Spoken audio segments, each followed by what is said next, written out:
Un tempo nel borgo erano presenti ben 14 mulini dislocati lungo il torrente San Giorgio e utilizzavano l'acqua che scorreva a cascata. Una piccola curiosità deriva da questa disposizione, infatti spesso i mulini che stavano più in alto rallentavano o deviavano il corso dell'acqua a danno dei mulini più in basso, e da qui la famosa frase portare acqua al proprio mulino. Di questi 14 mulini, uno solo oggi è ancora funzionante, il mulino Giorginaro. Ciò che lo caratterizza è la ruota in pietra orizzontale e non verticale, così come siamo abituati a conoscerli. La sua origine è molto incerta, tra il 1350 e il 1400. La scritta anno 1690, che compare sulla porta d'ingresso, indica il lavoro di ampliamento dell'edificio.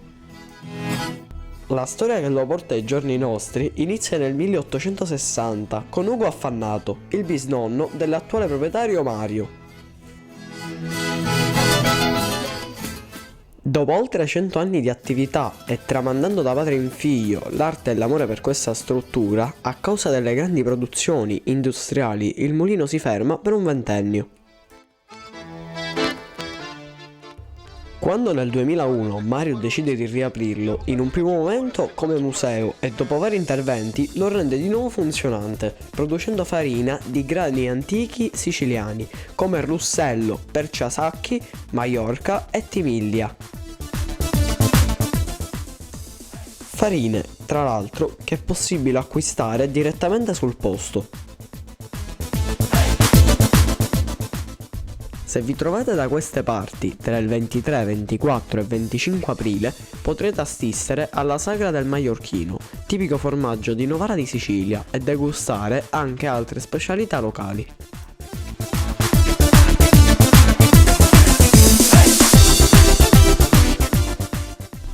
E come ogni anno nel periodo di Natale il mulino ospiterà un piccolo villaggio natalizio. Tarantella.